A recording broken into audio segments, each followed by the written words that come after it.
Education is not preparation for life. Education is life itself.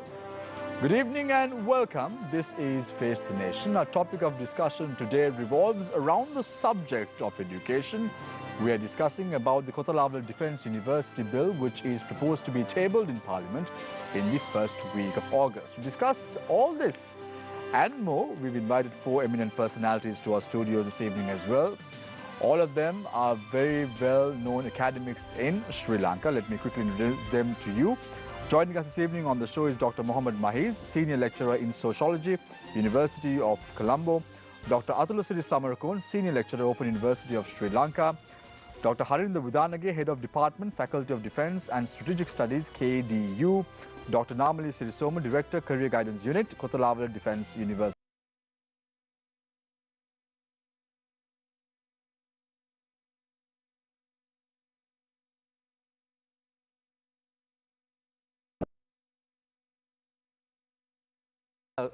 Questions immediately, first of all, right at the outset, to get to know a little bit about your background. How many years have you been attached to the KDU now? Well, I have been working as a visiting lecturer since 1999. So till 2013, I was a visiting lecturer of KDU. Then I have worked as a consultant of the development of logistics management degree in KDU as well. Then I joined KDU as a full-time lecturer in December 2013. So I could safely say that you have at least 2 decades of experience as far as the KDU is concerned. Yes. And you know exactly what has gone through as far as the KDU is concerned. You know exactly what has the history is as far as the university is concerned. Yes. Right. So let's start tonight's show with you. Dr. Nabi, interestingly, 1981 was the year in which the KDU was established in the country as an academy. In 1978, we are all aware there was a University Act that was tabled in Parliament, which was approved at that time. And then we are also aware in 2012, year after you became a permanent lecturer at the university, Defence Secretary Gotabaya Rajapaksa decided to open the doors of the KDU to the civil movement of this country, that is the general public, to also attain their education in the country. 2018, we know there was a saga with regard to CITEM, and that is where the KDU stands at the moment. Now there's a bill that is being proposed as well to be brought in to do changes to the KDU as well. So let's start off tonight's show with asking you, what is so bad? What is it that FUTA, the Federation of University Teachers Association, why is it that the Inter-University Students Federation, why is it that the opposition parties against the KDU bill? Your time starts now. Well, I don't know very specific reasons for going against them. They have highlighted several issues. But I want to tell you that now when KDU was established in 1981, so we, as a KDA, Kdu Defence Academy, so we have a similar governing body. So there was a board of management. And then even when the university, the KDA was converted to a university, so then they could not join the University Grants Commission direct because we had the cadets only. The military entry path is completely different to the civil students entry path. So therefore, the governing structure, the administration structure was completely militarized, or they were military. And we cannot change this admin part from military to civil because of this cadets' involvement and their studies, and there are some military protocols to follow, etc. But when this was converted to a university, so they started following the guidelines which are there in the University Grants Commission. For example, there's a Senate, there are faculty boards. So likewise, so all these standards, so they have started following it. So we follow all the UGC circulars. So though we are under a different act, a different governing administration, we follow the university standards or the UGC standards and circulars when we do the academic work in the university. Dr. Namali, interestingly, many quarters, we see opposition leader Sajid Premadasa voicing his concerns, saying that the bill should be withdrawn and should not be tabled in Parliament. We see, as I said before, FUTA, IUSF, all of these organizations are against the bill in question. And they've cited that Article 54 very clearly articulates that this university will be not part of the university system in the country in the future if the bill goes through without amendments as it is. Is this true? That is wrong, because even now we attend the University Grants Commission standing committees and we follow their instructions and standards, and we want to continue that participation. Even we have requested the Quality Assurance Standing Committee of UGC to absorb KDU as a member and then come and do our program reviews and institutional reviews. So if you want to work separate, so why do we ask those things? So we want to like follow their standards and then align with the UGC standards and work as a normal university. Dr. Namali, do you agree with the fact that this bill is being brought in haphazardly, which has been the case with this government in the past? We've seen the way in which the Port City Bill came into place. We now see the KDU Bill coming into place. The problem is people are not aware of the content of the bill in question, and the government has failed to do so. Do you think it's a problem with the government's communication system at present, the mechanism at present? Is that what people are not clear about with this KDU bill in question? No. So this was forwarded to Parliament in 2018 with the But it was not. It was not tabled in Parliament. It was not tabled, but it is there in the Parliament website as the considered bills. Anybody can access the Parliament website and download this document. It was there since 2018. So this was not a hidden document at all. So you mean to say that the previous government also, the Yahapalne government also, should be somewhat responsible for the KDU bill, which is now going to be tabled on the first week of August? Thank you very much. So I now move my attention to Dr. Atulasiri Samarakon, Senior Lecturer, Open University of Sri Lanka. Dr. Samarakon, what's with this big ha-ho? If this was brought in the year 2018 and people could have reviewed it, people could have debated upon, what is the fuss about the KDU bill now? Your time starts now.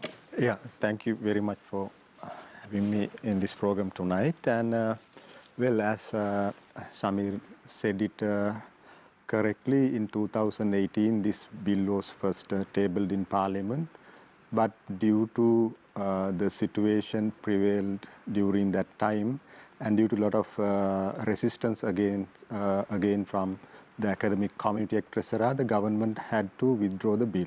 But now we see suddenly it is in Parliament, and the debate has already started. It had now gone on for one day, and the remaining part of the debate will take place probably in August. So right now we see in society there is a lot of resistance. So I think your question focuses much on why this resistance against the KDU bill. And I understand by looking into all these resistance and the slogans by political parties and basically by FUTA and the larger academic community, so there are several fears among them. So I'm not talking about the politics of it, but I clearly see that among the academic community, let's say about the academics who are about 5,200 in number in 16 national universities, I don't think there is a single academic who would ever support this bill as it is in public. Because there are a lot of fears among them that this bill will lead to the creation of a parallel institution to the UGC, and it will be creating a university which is outside the purview of the UGC and the Universities Act, which is number 16 of 1978. And more than that, there are larger fears in the society that the ethics and the norms that this bill clearly will be, this university on which this university will be founded are against the liberal norms of a university. So that is, there's a big fear about that. So in short, in simple terms, the society and the academic community fear that this university will implicate, so impact on society negatively, because this university proposes a governing structure which is dominated by the military. So if you read the bill carefully, there is less room for the civilians, civil academics to take positions in this university in the academic and administrative functions. But Dr. Athuluseri, I don't think you've read the bill in question properly, because one of the components of the bill says both local and foreign fee-paying students can be admitted, since KDU will function on a profit basis and the standard of education provided is not determined by the UGC. However, you can admit individuals who are not with military ranks at the KDU. And why are you saying it's going to be militarized? Yeah, that is another aspect of the university. So when it comes to the governance structure of the university, it proposes a totally military structure, and also it proposes that the KDU can expand beyond the military. That means it should be able to recruit, admit civilians and the public servants or officers who want to join government ranks in administration. So what is bad in that? There is nothing bad about it. The right to education for any person is a good thing, right? Yes. So we accept what is the resistance? But the bad thing when it comes to the education of the civilians, so civilian institutions should be educating them, not the military institution.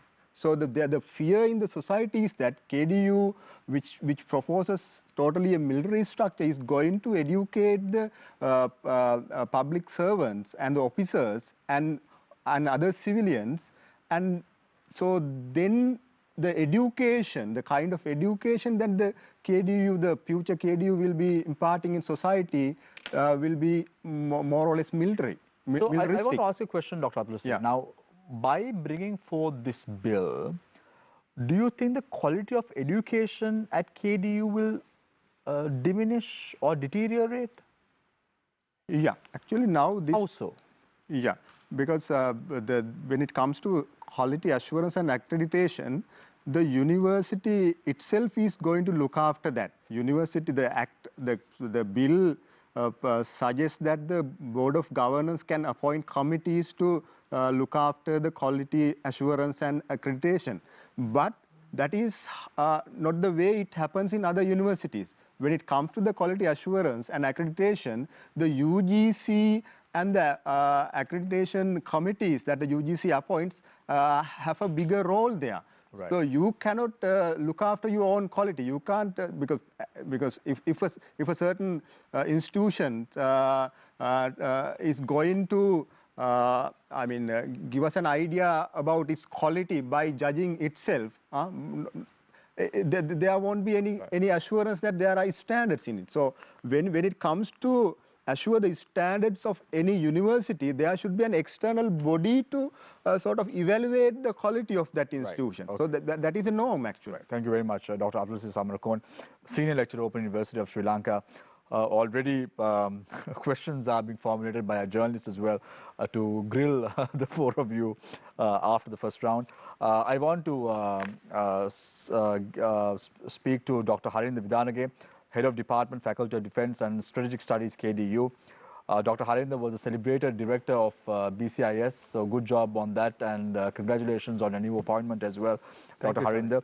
But today, Fortunately, unfortunately, we're not going to talk about the BCIS. We're talking about your role as the head of the Department of Faculty of Defense Strategic Studies, KDU. Militarization, a big word at the moment as far as this government is concerned. Look at the bill. The bill very clearly says the Minister of Defense will appoint Board of Governors of the KDU, and it will consist of 9 members. Minister of Defense, militarization. The Minister of Defense has authority to instruct the Board of Governors to take all steps against any national security threats and ensure smooth functioning of the university. Militarization. The minister can also call for information from an employee or student in the interest of national security. Militarization. Establishing student unions is prohibited in the KDU, unlike other state universities. Militarization. All directed at this big word, militarization. What is happening, Harinder? Is this a fair judgment to reach or conclusion to reach that the government is trying to militarize the state university system in Sri Lanka? Your time starts now. Yes, Shami, thank you. KDU is Sri Lanka's only national defense university. A national defense university will always come under the commander-in-chief and hence the Minister of Defense. So that's not a Sri Lankan thing, that's a global phenomenon. Any national defense university would have a military leadership. So when you point finger and says the Ministry of Defense is in charge of the university, that's not militarization. That is purely following protocol, that is the norm, that is the practice, that is the history of any defense university in the world. So, and that doesn't mean, and the second clause you read, that's a standard clause. You get it in any other, what we call specific universities. So, for example, Univotech, for example, Ocean University, that particular thing is a standard clause because that is a legal, term, that the legal clause that has been incorporated into all of these specific universities. And the university was not established in a year or two, or this particular bill. This bill has been under consideration since 2010. 5 years has gone into deliberations. 2017 to 2018, the AG's office has finally granted that. So that particular dialogue has taken place. So it's not a ad hoc, neither it is a fast-tracked bill. The bill has been there for some time. The reason the bill is coming in is actually to address this particular issue of militarization, as people try to put it out. It's actually not militarization, it's demilitarization. I stand here as the head of Department of Strategic Studies as a testament to the demilitarization, because historically this position that I hold was held by a military. So this current administration put a stop to that and put a civilian in lead of a key department, which is Strategic Studies, and I lead a team of almost 80% civilian staff. And the university itself, Shamir, again you said militarization, has about 300 odd faculty members who are all civilians. That is 90% of all faculty members of the university. So we have only about 10% military presence, even within the faculty. So for a defense university, that is a staggering low number. It should have been actually at a higher rate. So let me unpack the question again about militarization. More than militarization, it's a national security university, or what we call a defense university. So defense universities are unique. The defense university models cannot be replicated. So the fear of a defense university model becoming generalized, that is an epistemic fallacy. You cannot generalize this model and apply it on the national university system. And a defense university's role and function is to serve defense security purposes. So which means all the faculties we have, all the disciplines we teach are aligned with for military and defense purposes. So which means if you are a military, you need medical support. If you're a military, you need logistical support. If you're a military, you need legal officers. So every subject discipline we teach is aligned to military requirements. Then comes the question, then why are civilians there? The civilians are there because there's a history, Shamir, and this particular model is not just in Sri Lanka. There are 11 fully fledged models like this in the world, 25 down the pipeline, and India is also setting up a defense university based on the KDU model, right? This is for basically to respond to certain challenges, because for example KDU's the civilian opening was for a particular reason. So Dr. Halida, let's say I agree with what you're saying hypothetically at the moment. So we know it's not militarization, it's about demilitarization, so on and so forth. Why does the bill say establishing student unions is prohibited at the KDU? Well, it's a national defense. Unlike other state universities? It's a defense university, Shamir. Defense universities are based on a certain level of discipline. So discipline is, of course, discipline is a very subjective concept. So for social theories, you can say discipline is a form of militarization, but discipline is also a form of way how militaries have been governed since the modern. Dr. Harin, the question is, if you look at the activities of this government, now we saw the manner in which a very powerful minister of the government recently saying that those above 18 years old will be subjected to military training. Then this bill comes into play, where the president says every obstacle will be removed to make sure this bill goes through, right? So such statements project the fact that there is some sort of hell-bent attitude of the government to go with their decision alone. Well, I think the sad, tragic contextuality of the bill is politics and the way politics is unraveling. But we are representing the institutional point of view. For us, this particular bill has been down the pipeline for the last, say, nearly 10 years. Its inception is in 2010. So that is the three governments previous. Then this bill was discussed, negotiated between 2010 and 2016. No, but what is the interest? Because we see in 2012, it was Defense Secretary Gotabaya Rajapaksa at that time opened the doors for civilians to study at KDU. Yeah, that's why I was trying to respond to you. And 2021, now he is saying that he will, by hook or by crook, not the same words, but at least he's projecting that attitude, saying that he will bring forth this bill in question. So the attitude is not right. Something is missing, isn't it? Yeah, for me, that's not for me to comment on the attitude of the president either or the government, but I can comment on the 2012 opening, and I can comment on why this is happening now. 2012 opening for civilians came at a particular context. The context is the success story of the KDU. A lot of people are not aware. The KDA, the predecessor KDA, was to create a unified educational training establishment for all three services and officers, which meant the three arms of the armed forces functioned quite well. The mutual understanding was great, and that was one of the very reasons that contributed to the success of the war against the LTTE. So because there was significant understanding, micro person-to-person, understanding, and that kind of translated into that success. But the idea was, when in 2012 they realized post-conflict, social building, nation building, most of these processes involved the civilian sector and the military sectors working together. And then they realized there are a lot of gaps where they could not work together. The philosophy is, just give me 30 seconds, was to create a new organic cohesion between civil and military sectors. So, technical term is civil-military relations or civil-military cooperation.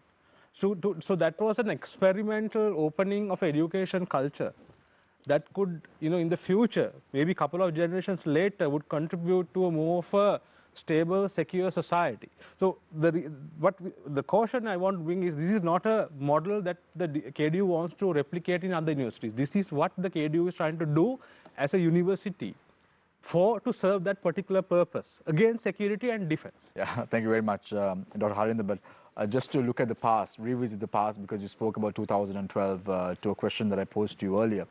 In 2012, we saw the manner in which Defense Secretary Gotabaya Rajapaksa opened the doors of the KDU to civilians. We saw also the manner in which CITEM was at that time was recognized by the government. However, when there was issues with CITEM, the government at that time completely absolved themselves from the issues, and even the Government Medical Officers Association went to the streets protesting against CITEM. In 2018, when this bill came into play, as Dr. Namali said, there was also the CITEM clause in this particular bill in question, and that had to be withdrawn. And now this government is again trying to bring this bill to play. So the attitude and the reasoning is not right, isn't it? Well, that's a political question, Shamir. I mean, as a lecturer, Yeah. I can't respond to that because that's something, and it's very subjective. Right. You might say it's not right. Somebody might say, well, that's the most needed thing at the hour. But for us, our point is, in a way, it's a bit of a tragic thing that we are kind of pushed into a political vortex, which is, conversation. But I think the bill is trying to stabilize and normalize certain functions, especially actually the things like quality assurance, right, which is the crux of the matter. UGC reviews that we need. We have asked for UGC to review us. We are under a quality assurance board, which comprises of 2 ex-vice chancellors, former deans of the medical faculties of Ruhuna and Sri Jayawardenapura, who are also the architects of the SLFQ framework which the UGC is following. So we are not trying to abscond, neither are we trying to avoid that. We are actually trying to get us involved in the UGC. Dr. Hanan, there is no question about the work that you all do at the KDU. It's all about this particular bill and the politics surrounding the bill in question. So I want to now move to Dr. Mohammed Mahiz, Senior Lecturer in Sociology, University of Colombo.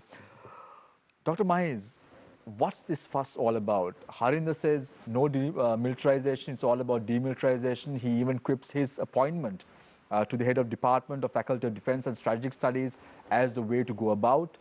Dr. Namali says it's not about haphazardly bringing this bill to play.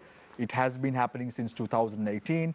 The only person who is probably with you on this is Dr. Atulasiri, who says that this bill has to be not brought into Parliament. So what is your stand with regard to this bill in question? I think basically we have to look at the KDU bill from the public side, because we know that Sri Lanka has been very much into the pre-education. It has been part of the culture and social life of the people, and free education is more than getting a qualification or getting into universities. We know that people have been enjoying this one, and we know especially people, the only way of their social mobility is education. Still, we know that I think nobody in this country, whether they belong to minority communities or opposition party or whatever, they never finger towards the UGC and say that there is a wrong way of enrollment or wrong way of recruitment. Everybody trusts on the present system, especially the UGC, including the oppositions and including the sometimes separatist, those who are in our country. So therefore, there is a well-established system. Everybody trusts in, I think, the way they recruit the academics and the students. But we have already well-established system. So why we need to have another one? I think But don't you think, Dr. Mahiz, that this education system has failed in this nation? I think that's a wrong judgment. I think it's not the fault of the education system. How can we say it's failed? I think we know even a poor man who is living in a village, he has been enjoying some of the lifestyle because of the free education that we can't see in objective manner. Now, if you take a very simple labor and how he maintain his life and health and other things thanks to the education. So therefore, we can't just say that education is failed. If we are going to fit the employability and education, then there is a problem. Just because if you want to increase the employability, we can't just adjust the education institute alone. So that could be a problem with some time of economy.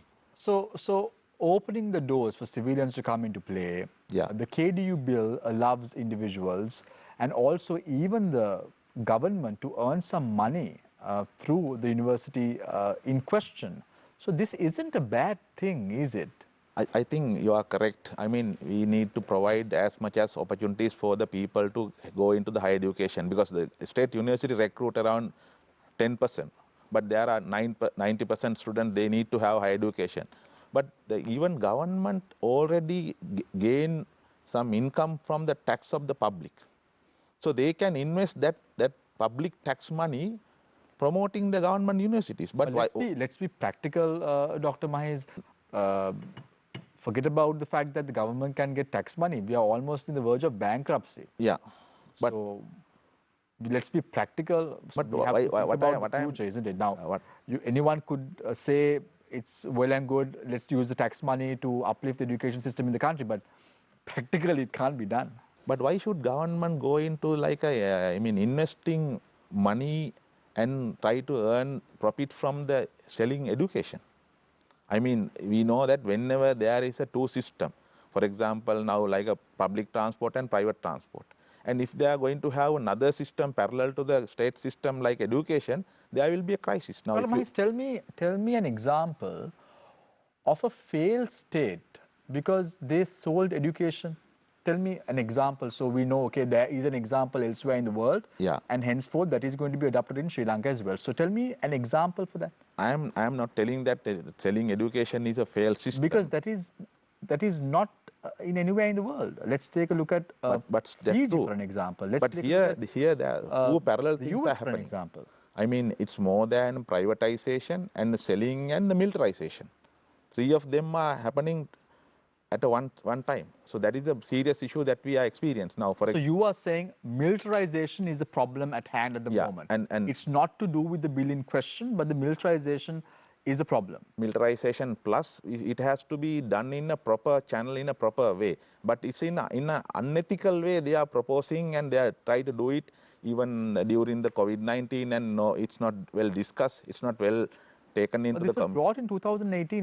Anyone could have accessed it and read it through. I think it's true, but normally they had 3 years. Every time they didn't take it to the FUTA or student union or those things. So even if you take the whatever the proposed in the KDU Act, I think there are many things to be discussed in public and get the consent of the people in a different way. But it's not done. But you see, normally sometimes universities are closed, students are not there, teachers are yet to make their comments. But how can we say that this is proposed in an ethical manner, right? So we have to look at the proposed things. Now, take for example in country like Pakistan, where you have military universities and normal universities, always there is a kind of conflict. But I think we already have a well-established proper system of UGC. Now, for example, who knows in what channel and what proper way students will be recruited for these things? There is no any guarantee. There is no any assurance, because. But do you think the opposition is united on this? I think we can't trust on the party politics. I think normally we basically refer politics as whatever the power related in this regard. Everything is politics. Even whether it comes to the national universities or KDU, I think for temporarily they are having some idea. Sometimes we can't trust on them even if they come to power. Because Dr. Mahez, we don't have an option because the general public won't have an option, because already the bill is going to be presented to Parliament on the first week of August, and it's going to be debated. And the government already has 149 seats in their favor. And if the SLMC members vote in favor of the bill, then you have 157, then the government will clearly have 2/3 of the majority. So the public can't do anything about it because the government has a strong hand on it. The key stakeholders are academics and students. At least we have to consult them and get their concern in this regard. Now you see, even in government universities, academics and students, they are having liberal ideologies. They can support the ruling party, opposition party, because the university is to promote the critical thinking and critical ideas. In your opinion, Dr. Mahez, what do you think about this statement? I will remove obstacles. The president's statement on the KDU bill. How do you view this statement? Strong statement, isn't it? I think a strong statement from an ex-military personnel, isn't it? Yeah, I think although it's said to be like that, I think we can't totally trust on that, no, because we have been, seeing these things in the history. Although, because now what happened to the SITEM, right? Still, it's in a crisis. So therefore, we have to find a proper implementable solution for this thing by consulting the real stakeholders of the education. I mean, you know, as Dr. Atulasiri mentioned, why all these larger number of academics are against? Why all these students' bodies? So there should be something, no? So that we have to look it. Right. Thank you very much, Dr. Mohammed Mahiz, Senior Lecturer in Sociology, University of Colombo. I want to open the floor for questions from our journalists. On to my immediate right is Nabi Majid. Immediate left is Azra. And on to my far left is Disal Kapuge. Let's start off with Azra. Thank you, Shamir. I'll pose my first question to Dr. Atulasiri. Dr. Mahiz also mentioned that the KDU has been established in a certain way that it has deviated from the normal education system, which in turn has created a conflict right now.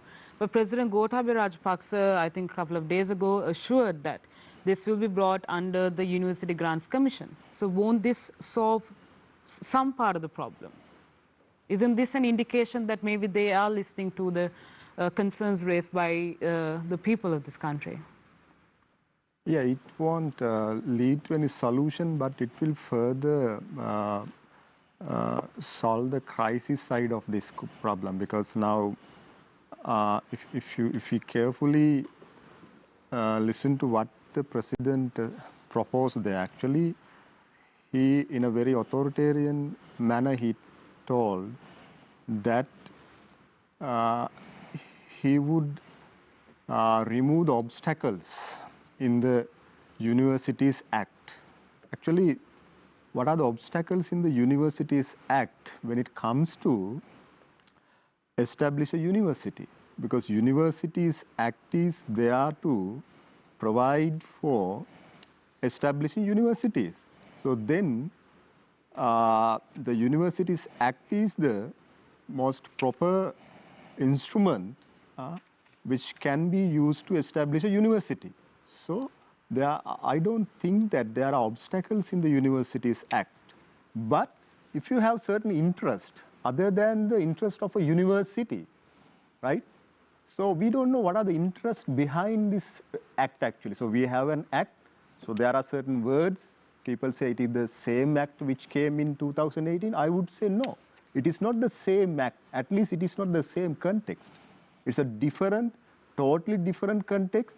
The president served in the army. He was the defense secretary, and the defense secretary current served in the army, right? And it is proposed by a regime which is totally pro-military, which believes in military ethics, and which believes in suppressing the people, and which doesn't believe in democracy. So then, therefore, we have to consider all these things. In the context in which this bill comes, the government has 2/3 majority, and it can pass this bill. There is no doubt about it. But when it comes to the resistance of the people, resistance of the academic community, 5,200 academics in the 16 national universities of this country, no one has so far spoken anything in favor of this act, right? If they have stated anything in favor of this act, kindly show us, right? There are no academics, but there are academics who supported this government.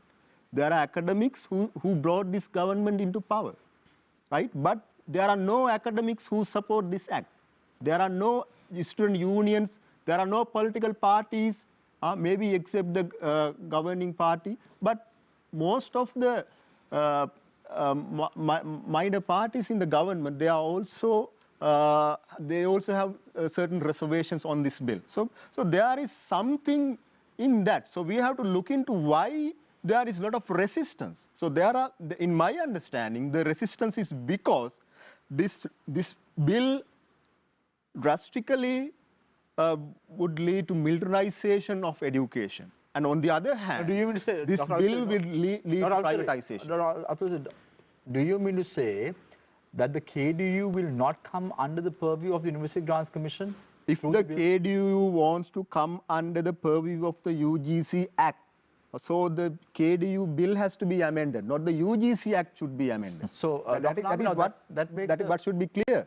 Dr. Amino, that's a good point. You know, if the KDU is to be brought under the UGC Act, it has to be amended accordingly, and not the UGC Act, vice versa, isn't it? Well, I think so. One issue I hope that the president has addressed in that statement is like now we have this Buddhist and Pali University Right. in Sri Lanka. Their entry criteria is also not the O levels and advanced level. But the Buddhist and the Pali University is among the 5 affiliated universities in the country, isn't it? Yeah, so we have five universities like that. Yeah. Bhikkhu University, Buddhist and Pali University, then KDU, University of Vocational Technology, then the Ocean University of Sri Lanka. Absolutely. So these are under different acts. So when we talk about the University Grants Commission Act, we are referring to the University Act per se, so the people would understand. Yes, so that is the with more Universities clarity. Act, Yes, yeah. number 16, 19. So do you think that the KDU will come under the purview of the University Grants Commission? So we have been accredited by the UGC Grant Commission already. But sometimes we face difficulties, especially with these nurses and physiotherapists. When they try to apply for government positions, they give the priority for UGC, so the state universities, which are under UGC. Which numbers to 16 at the moment. Yes, so that even though they score higher marks, so they give the priority to those students. So when they fill the vacancies, if there are vacancies only, they select the KDU students. Sometimes we have brighter students, so they are doing very well in the aptitude test and entry exams, but they don't get a position. So, and then, so those are the areas we need to rectify. Otherwise, we are already under, so we have been accredited by the UGC Grants Commission already. Dr. Namali, can you explain some more, like not to speak on behalf of the president or anyone else, but as an experienced staff member of the KDU for over 20 years, what are the limitations you see from the UGC that limit the improvement of the KDU, or in other words, obstacles, but like what are the limitations you see imposed by the UGC for the development of the KDU? We have no limitations imposed by the UGC. So they have very clear-cut circulars to follow when we want to like start a new course, start a new department, etc. So we also follow those standards. So we follow all the UGC circulars. So normally, so since we were not members of these standing committees, so they did not go through and evaluate our courses when we start new degrees. So that is why we requested the University Grants Commission to, so rather than invite us in the standing committees, so make us members. So take us as members, so that we become a member of the quality assurance unit of the UGC. So you agreed that amendments have to be brought to the bill in question? Yes, so we want to do that because we want UGC to come and audit us. Even they have done it somewhere in 2012, so they did 2 program reviews in management faculty and the faculty of law. So we got very positive comments from them. Dr. Harinder, one of the arguments that is raised, and that was mentioned earlier by the speakers on the, by the detractors of the bill, let's say, is that to have an effective higher education like system, to have a meaningful higher education system, there has to be a culture of critical thinking. The culture of critical thinking is critical to higher education. As someone who has gone from, like, let's say, BCIS to now your current position at KDU as head of the Defense and Strategic Studies department, do you feel that this is a valid concern as far as KDU is concerned, that there isn't a culture of critical thinking? Yeah, I think the problem is we are perpetuating a lot of myths, right? You know, if you're talking about national security defense, right? As a you know, for a defense university to educate future people who defend the country as well as look at security broadly, the last thing you want is non-critical thinkers. critical thinking actually, I mean, critical, when you say critical thinking, this term is also very paradoxical, as well as it has many dimensions. It has a philosophical dimension, it has a very normative dimension. So let me give you an example. I took over the department because the department also started a new degree program, which is Sri Lanka's unique degree, which is called a degree on international relations and strategic studies. So we have 2 batches in now, and the first batch has started their research. I have students, I have officer cadets who are exploring the impact of women serving in armed forces in South Asia. We have about 60% female studentship. I have students who are looking at transgender rights. So if that is not critical thinking, I'm wondering what is. So we don't have regimented research agenda telling us to do this particular kind of research. We are looking at securitization from... So basically, in a nutshell, it's not a North Korea or Third Reich kind of environment. It is not. It is not. It doesn't. We don't have textbooks saying that the leader does not desecrate and all these things. You know, that the critical thinking is a integral aspect of strategy. But Dr. Doctor, on the other side, Dr. Mais and Dr. Atulasi, do you all agree with that? I think basically we have to look at what is the role of the university in a country. The university is not just to teach and to give them a degree certificate. University is a place where knowledge is produced. Because even if you go to whatever... So is knowledge being produced at KDU? Yeah, I think the military is one part of the life and the country. There are many more things. So then, therefore, we can't just justify or equalize the military education and rest of the things. So we have to, because we know that Sri Lanka being a country enjoying a long history in education. Because if you look at why universities were introduced by Ivo Genis, at the very beginning, if you go through the fundamental... But the thing is, Dr. Mai, I mean, no one is forcing students to go to KDU, right? It's option. It's a specialized university, or it started off as a defense academy, and then now it's given university status in 2007, if I'm not. It's still a defense university, but and it goes defense-related subjects we are teaching. Let me add, but still, it's not. It's a special. I mean, for example, if you go to the University of the Visual and Performing Arts, you're going there specifically to get sort of that. That's the education that you're going to get in visual and performing arts. Then if you go, but then you have your general universities like Colombo, Javapura. I mean, you have universities that have like a very specialized, that occupy a specialized niche. My question is that wrong? What is wrong about when KDU attempts to come to the mainstream of education rather than going beyond from the military one? I think they have to follow the main norms of the education. Now, for example, according to their proposed things and their rules and regulations, sometimes a student can't, they can't marry during the period of studies. They can't question from their teachers because it says clearly. I think you can't go for a union or a student. Even in our lecture halls, a student can come and criticize the teacher. Normally, I just want to add something to what Dr. Mahi said. When you speak about discipline, all students shall adhere to the road signs within university premises and shall use sidewalks. Disciplinary action will be taken against students who in any way disrupt lectures. Married ladies and gentlemen will not be enrolled in the degree programs conducted at the university. In case of pregnancy during a course of study, the university will be compelled to discontinue the female day scholars from the degree program until such time she seems fit to continue with her studies. So, discipline is well established, Harinda, isn't it? We're not talking about discipline now. We're talking about obedience. Absolutely. We're talking about the way forward. So, what should be the steps that need to be taken? Because now there is a notion in the country that highly disciplined individuals, you said it's a discipline-based university before, highly disciplined individuals can take higher ranks in society. They can serve as civil rights activists. They will be administering the systems much better. Is this the purpose of the university? If that's the case, it's wrong, isn't it? You can't do that. That is somewhat compelling individuals and violating the human rights of people, isn't it? I think we are conflating so many things. That's why I'm trying to respond.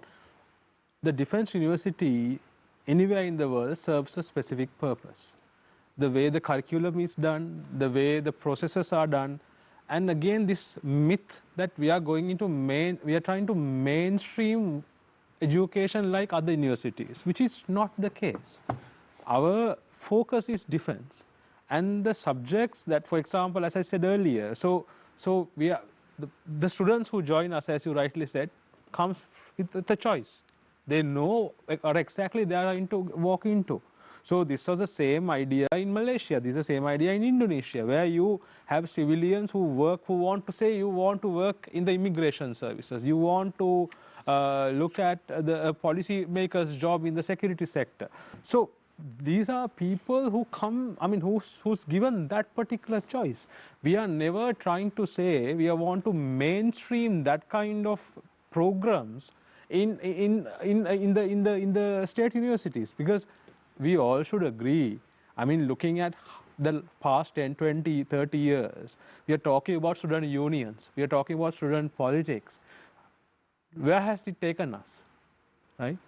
We had 2 lost revolutions, we have 2 political forces. Dr. Harinder, this student associations, I mean, maybe it's not functioning well in Sri Lanka because the unions are not serving the purposes that they are intended to serve.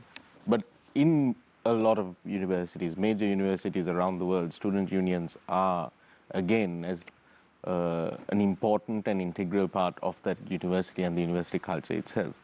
What I don't understand with KDU is when you say unions are banned, is it all forms of like student associations? What kind of student associations? No, student associations are quite encouraged. Yeah. Right? So if you want to dance, you can be in the dancing association. If you want to do photography, so there is a civic life. But as any national security university, there are limitations on student unions which are unionizing studentship. Because what you are seeing now is, everybody is saying KDU is militarizing. But if you look at the protests, actually the protests are very militant. Right? They actually weaponize protests, and this whole argument that this KDU model is disadvantaging the poor, right? People, and it's poor, the marginalized communities are the real victims. I think that's a doomsday philosophy which we are prophecy that we are following, right? If you look at a country like China or India, it's very sad to see Sri Lankans always justifying, look, poor kids, we are depriving them, we are not. If we are creating universities that can accommodate students who can pay, that means people who are underprivileged still have more spaces to go into the state university. Normally, in which year did KDU start accepting civilians as students? 2012? Yes, 2000. So even before the abolition of CITEM in 2018 and the absorption of the students to KDU, there were civilian students but so this was all civilians, not just public service, even private sector? No, we had our postgraduate courses from the very beginning. So these government servants and the private sector people were allowed to join these postgraduate programs. Does the KDU also still have international students? If memory serves me right, I think. Yes, we have many foreign students. We have foreign students more than 20 countries. And we are the largest foreign student contingent in Sri Lanka. Yes. Now, if we are talking about state universities, these fee-paying foreign students, are they usually cadets or officers from other from other militaries, or are they both?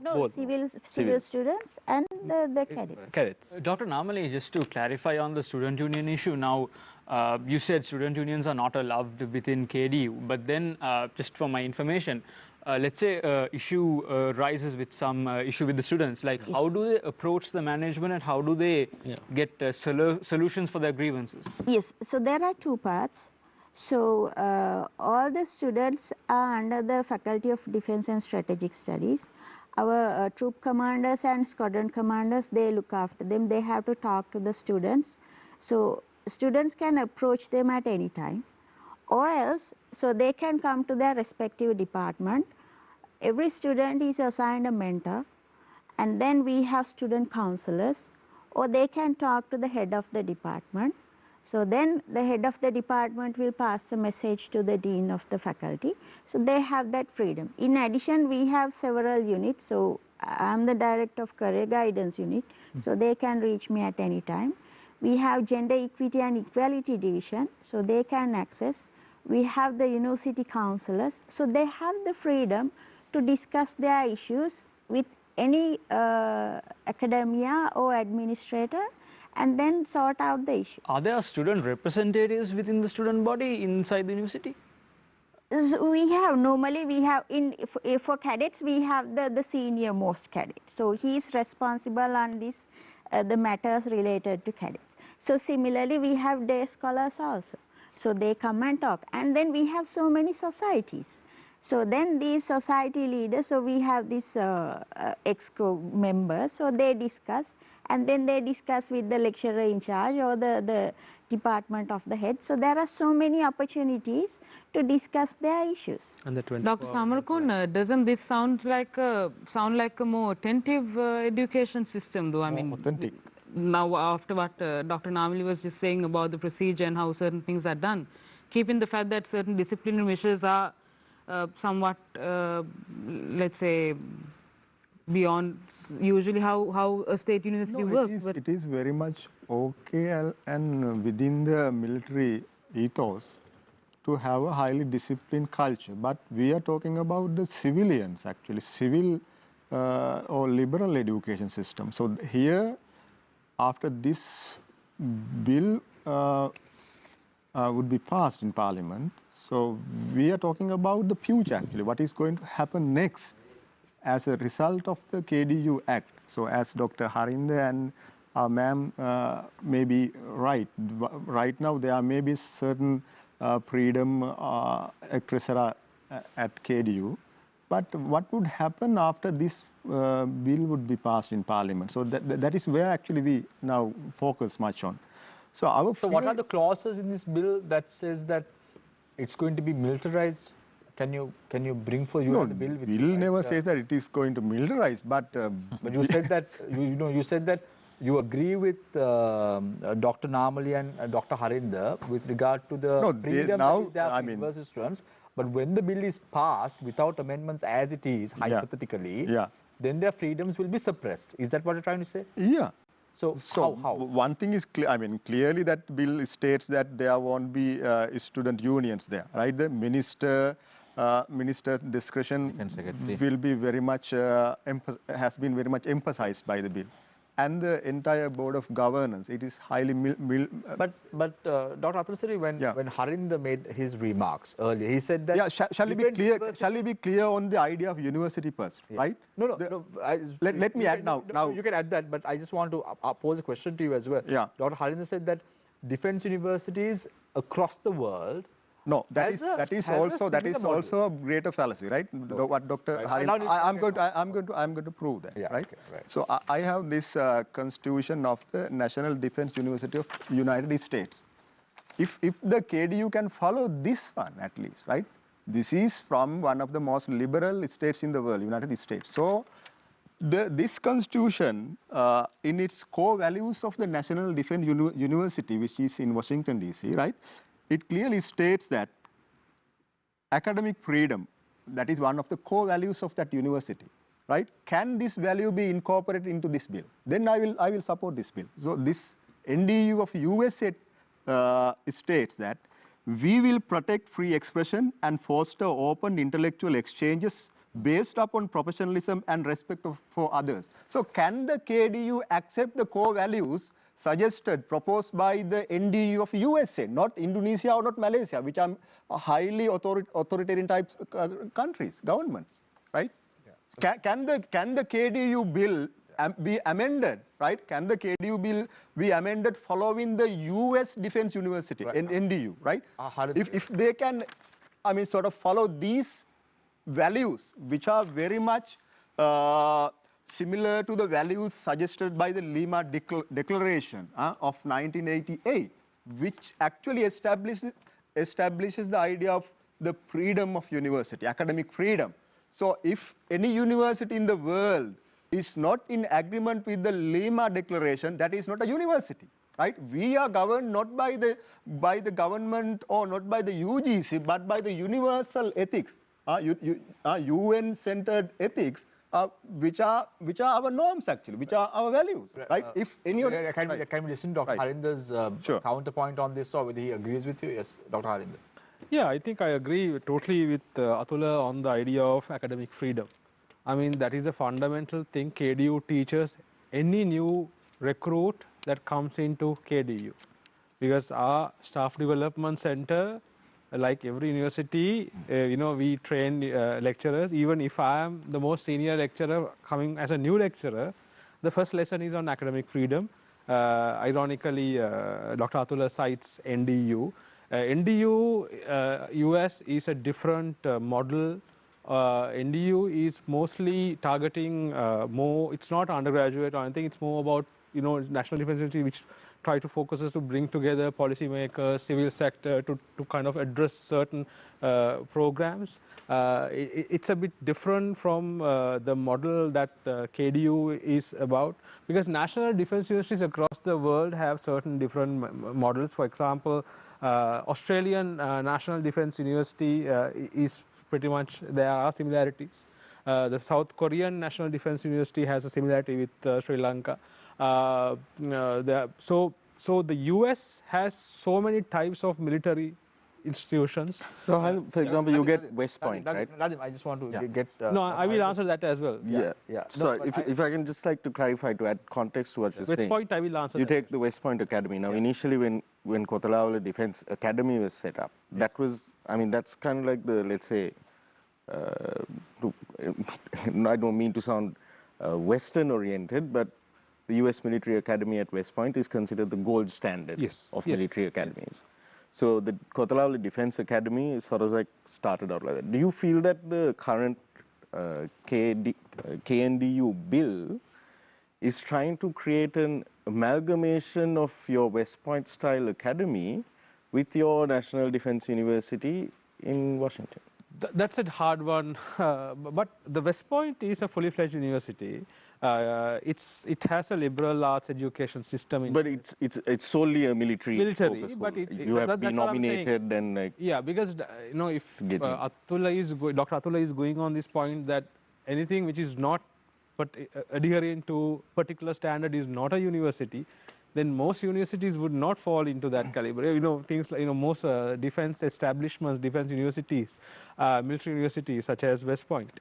Sorry, Hans, see, what Dr. Atula said was, your examples that you spoke about Indonesia and Malaysia, very authoritarian-driven governments. And we have now, whether you agree or not, that's very subjective, many say we also have a very authoritarian government at present in the country. So given that fact, such a bill would suppress the freedom of the students and even the academic staff, isn't it? Now that's the question that Atula was trying to pose.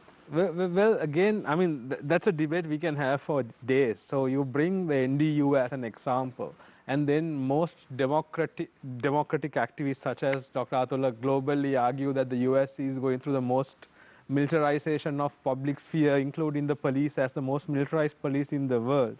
And then you cite the National Defense University as a beacon of hope in trying to emulate that for Sri Lanka, and citing the more ASEAN countries, Malaysia, Indonesia. Indonesia, I think, is still a very strong, vibrant democracy, and one of the most strongest democracies in the Islamic world as well. So I kind of see as a double standards and a duplicity in the idea of democracy. Double standard and duplicity. Dr. Atula, can you comment? I'll get back to you, Dr. Mahis, in a minute. Yes. Yeah. Well. Yeah, my whole point is this actually. If the KDU is confined only to the military, the cadet officers, so there is no problem about it. But when the KDU bill clearly suggests that in future it is going to train public service of Sri Lanka and also other persons, what does that mean? That means in future all the public servants will have to undergo training at KDU That means they will create a sort of structure No, where both the of them are public nodding in service will disagreement. be militarized. Yeah, but both of them are nodding in disagreement. Sure. Both of them are nodding in disagreement. They are saying that no, it's not going to happen that way. Dr. Atula. But when there is a bill, when there's a constitution, all right, so in future this can be actually made compulsory for public servants. All the administrative, all the bureaucratic, all the public servants, this can be made compulsory. Yeah, so now right? Dr. Namali, now that's a good point. Why I'm saying that, Dr. Namali, is the fact that when the 20th Amendment of the Constitution was brought in, when we spoke about a dual citizenship, many members of the government who came on this very show and also on other Sirius TV shows said that no one is going to come in. Don't think it's going to be Basil Rajapaksa who is going to come in to Parliament. But it happened. Why? The document very clearly articulates so. So this bill also very clearly articulates the fact that no students' unions are allowed. It's going to be governed by the defense authorities in the country. Now all that is directed towards militarization. You can say, no, it's not going to happen, but if it's on paper, that is what we have to believe. So we have been practicing this system for a long period now. So we don't have any student unions, but the students have the freedom to talk.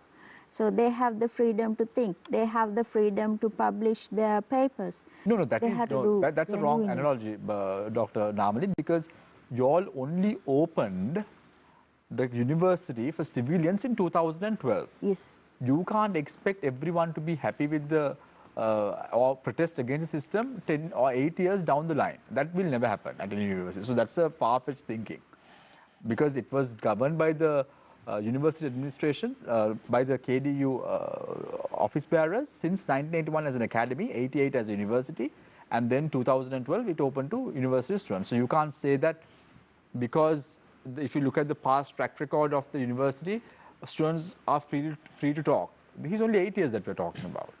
It's not a major time frame. No, so in a defense system, even if you say for cadets, so these unions are not allowed. So that is the system we have maintained. That is the system predominantly even in the military. Now in military you can't have unions. No. In military you can't go against the high-ranking officials. If that happens, then it transforms into a coup. So you can't expect that to happen, can you? So since we have to maintain that standards and the discipline, we cannot allow these student unions to be formed. But even if you read the Universities Act... But what's with this discipline? So we are trying to discipline communities. We are trying to discipline students. Why? Why is that? One reason is, now we know that we get so many complaints from the corporate sector, from the government officials, the higher officers. So these youngsters, so they are not punctual, so they can't think out of the box. So when they are asked to do something, so they will come up with so many questions or some excuses, etc. So when this corporate sector reach us to find the interns or graduates, so the first thing they tell is, no, our KDU graduates are different, because we train them to be punctual from the day one. But can this be applied to normal civilian students as military officers? Yes, these rigorous rules and disciplinary measures. They practice But for normal civilian we don't force them to do it. But when they see the military But madam, when they are in the system, they are in some way compelled. But they are forced. Now, I just read a few lines. It very clearly says, all students shall adhere to the road signs within university premises and shall use sidewalks all the time when walking from one place to another. Yes. Now, these are regular things, but all this is set out. If you see the issues, they are not kids, no. They are experienced adults. Yeah. Because in see, university, if they start running around on all these roads, so what will happen? No. So these are some very simple as Dr. Mahi said, they are not kids. When Yes, they they are go not into a kids at all. university system, they are above 18 years of age. You don't have to police them. And the KDU authorities are not their parents, not their mother or father to do that. We don't police them at all. Yeah. So we have clearly said, if you walk, use the footwalk. You come and see, you don't see any students on the road. They're scared. No, they are not scared. scared. You can talk to any of our students and see, they are not scared. Dr. Mahi. now thing is this, I think we know, other than that, we, according to the bill, whatever it has proposed, when the bill is passed, I think they can start some sub-campuses elsewhere in the country. And also they can start some schools. So because they are the kind of the central mechanized body, just like a UGC, so they can start their own system of recruiting and starting new campuses and sub-campuses. And other than that, I just want to draw your attention, especially we know that you just look at, I would just tell you 3 personalities that we got from the universities. For example, Jayalath Manoratna from Peradeniya, Jackson from Colombo, Handagama from Kalaniya. So because of the subculture that we had in the university and free and liberal thinking, we had those people. I mean, we know that whatever the students they do in the university, today's radical behavior, today's, abnormal behavior would become a normal behavior tomorrow. So if you look at the most of the political leaders in our country, they have been active student leaders in the universities. Whether they are from the UNP or JVP or SLFP, they have been the active leaders in the student union. So university has to provide them a kind of a leadership. They have to have some kind of dynamic personalities. But the question is, Dr. Mahesh, we've seen respective governments coming into power, trying to reform the education system in the country. They failed. Do we even have a national education policy in Sri Lanka at present? I think that is something else. Now, Dr. Namali was saying, we want to make sure that the students who come out of KDU are well disciplined, so it attracts to the corporate sector of the country. Why is that? Now, do we? Then what about the students at the Colombo University? What about the students from the Sabaragamu University? What about the students from the Jaffna University and the Eastern Province University in this country? Aren't they supposed to be disciplined as well? So if that's the case, bring the system to the entire university system in the country. I think who want to have students get disciplined? You see, now if you look at the country like China, Indonesia, Malaysia, do you see how many Nobel Prize winners are there? But if you go to the country like USA, because if you go to the military-led countries, they have very restricted, very tough systems. So where you can't have a very intellectual people because they are very much limited. If you go to the country like China, do we have any liberal thinking people? Like a social scientist or like many other scientists, they have like a well-disciplined managers and technocrats, something like that. So therefore, universities more than to produce the disciplined personalities. Yeah. So, Dr. Namali, we were talking about these clauses at the university, and not about policing before. I just want to drag your attention to these 2 clauses. Now, can I yes. just tell one more thing? Like Ivo Genis once told, universities and colleges are different. Because college can produce people like who are, trained into one particular position with some disciplines. That is something else. Yeah. So Dr. Namali, now one of the clauses says, in case of pregnancy during a course of study, the university will be compelled to discontinue the female day scholar from the degree program until such time she seems fit to continue with her studies. Now, this is being governed by the board of directors who have been appointed by the Defence Authority. No. So we have prepared a student guideline. So that clause is there in the student guideline. So when they get pregnant, we advise them to stay at home. One reason is with this semester system, their workload is so high. Now we start exactly at 8 o'clock. Sometimes they may not be able to come because of these morning sicknesses. So because due to there are some complications, etc. So we have thought of from the side of the student and from the aspect of baby as well. So let's say I, as a university student at KDU, I argue with the lecturer because I don't agree with the point of view probably of Dr. Harinder, who is teaching me.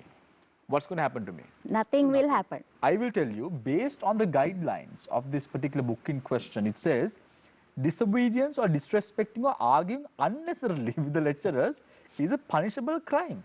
No, it's not a punishable crime. It says very clearly. Nothing will happen. So people have argued with me a lot. No, you all are saying that. It's good, it's well and It's written down on paper. It's written down on paper.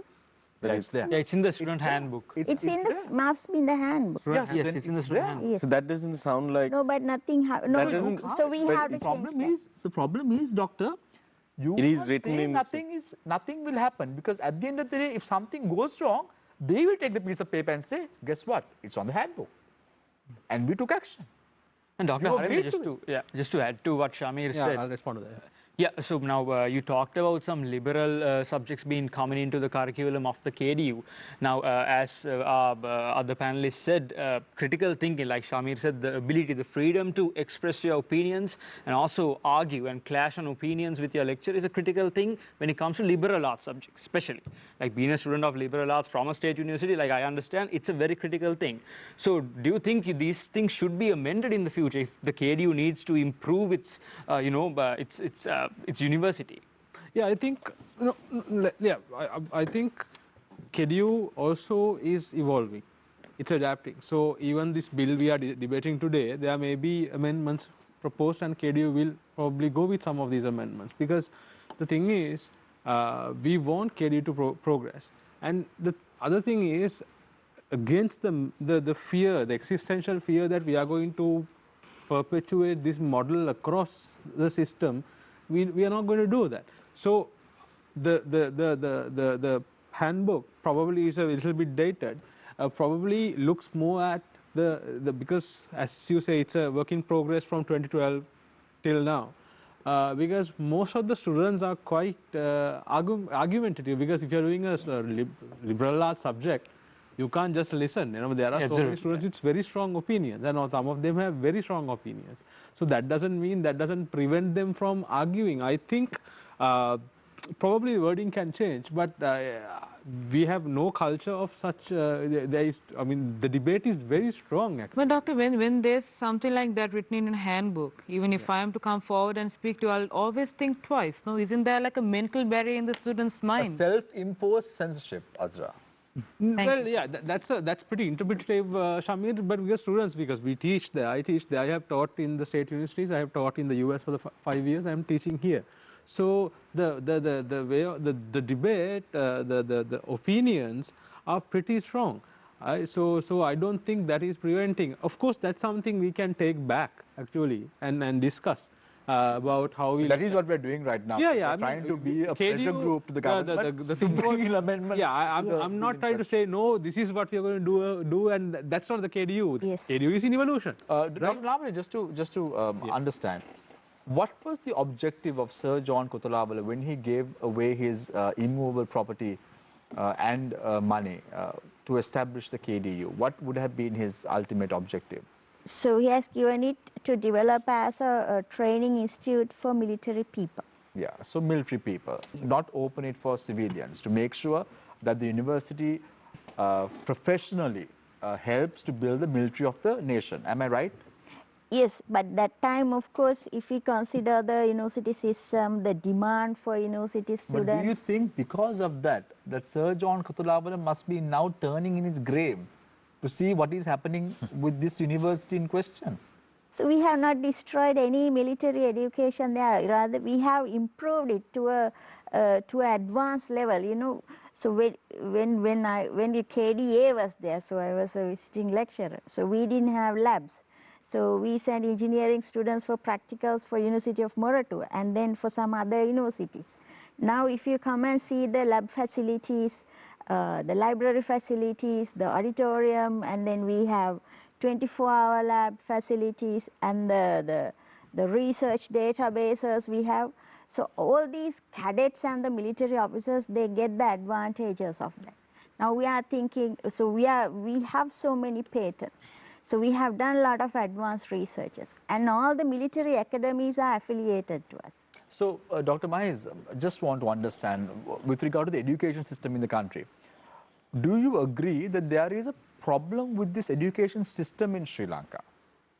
I think there are some issues with regard... What are the issues? Now we see that, for example, when it comes to them, sometimes we have to match the education and the economic policies. Sometimes our economy is not that strong enough or developed enough to cater the education, investments. Now, for example, if we have a large number of graduate unemployabilities, what we are going to do is we try to adjust the education. But the most important thing is we have to improve not only the education system, we have to even improve the economic system of the country. Who destroyed the education system in the country? Who destroyed the education system in the country? We had a good running education system in Sri Lanka prior to SWRD Bandaranaike. In your opinion, who destroyed? I think so. We had some issues with regard to the language policies and some other, I mean, especially the language policy. I think. So do you think that if this bill was progressive, probably had clauses saying English should be made mandatory for students to learn? Yeah. If it was progressive, would you all have been okay with that system? Because I saw a recent interview, even SWRD Bandaranaike's daughter said that my father is responsible for destroying the education system in Sri Lanka. Yeah. And today we are ultimately facing the brunt of it because of a politician who took the wrong decision at that time. And all politicians respectively have been following suit, isn't it? If this bill was progressive, would you all have said okay with it? I think sure. I think we as we have been discussing this, we have no any objection or any concern with regard to the offering their programs to the military personnel. I think right now they look like a good servant, but in future they could be a bad master, because if this bill get passed as it is, we don't know, because it's right now it's look like a very angel way, but in future it could be a dangerous devil. Dr. Harinder and Dr. Namali, I usually don't pose questions to two individuals at the same time. I always direct my question to one person, but now I'm going to pose a question to the two of you. Tell me, what does the job demand require from a university student in the next 4 years? What would be the requirement from the private sector of this nation? I think she can carry guidance. Yes. I will. I think with the COVID situation, the job demand will be completely changed. Now this work from home concept will continue. So that has become a good positive eye-opener, especially for corporate sector. Actually, so we have been trying to implement this for so many years, but this country and the systems did not support it. But now they have identified the possibility. So with these automated systems, so these human resources will be challenged in the future. Right, okay. So if you want to sustain in a system, you have to be a new thinker who should be think out of the box and who should be able to run find solutions for difficult questions. Right. Dr. Harinder, in your opinion? My opinion, Shamir, I know you hate my long answers, but try very quickly. Yes, very quickly. But the thing that we are all forgetting is that with the pandemic, and since the last 10 years, what has happened globally, we are in a systematic shock, and the pandemic has created what we call a polypandemic in the world, which means it's creating crisis in every system. So if we are still debating about a particular, that whole angel demon kind of way of looking at things, universities globally that has not adopted to policy thinking are failing, right? So one of the biggest problems in global academia is the fact that there's a yawning gap between the academics and policymakers. That's a real problem, right? What Atula is just said about 5,600 Sri Lankan academics who have not supported. Out of that 5,600, I would say 10% have not been played role as policymakers, but they are educating the future generations of this country, right? Yes, we need liberal arts. Yes, we need critical thinking people. But at the end of the day, we need people who understand state policies, policy making, working in policy. That's what takes countries ahead. Progress is not just made purely on being philosophical. Then we could have been like those philosophical kings Plato thought about and ruled. No, right? As Madison said, we are not either angels or or gods. We are humans, so we are fallible. The fallibility is checked through professionalism. That is why institutions like KDU also should prevail. That doesn't mean we should take over, consume the whole system. No, we are a unique system that also should create security thinkers, defense thinkers, policy thinkers to bridge that gap. Dr. Harinder, now. That's what's needed. Yeah, but Dr. Harinder, now. That's what we need in the next 4 years. You've been in this university system for a very long time. Yeah. You were also the director of BCIS. As I mentioned before, there's no question about your integrity with regard to what you've done there. It's not a question about Dr. Namali's tenure in office as well. It's not about Dr. Mahesh and Dr. Atula trying to rebut every point that you all are bringing forth as well. It's about having constructive discussions about the subject in question. And that is what I as a moderator and our journalists are also trying to achieve.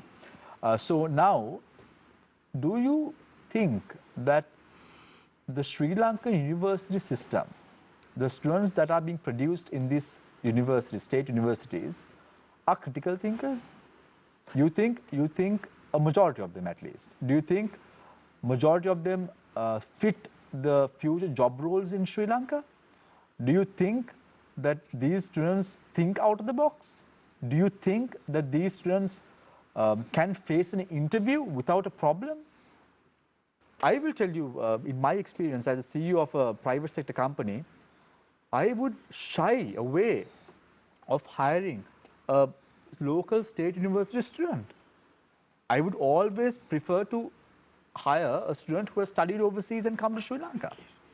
So, isn't any bill that we do, it should not be for political gain.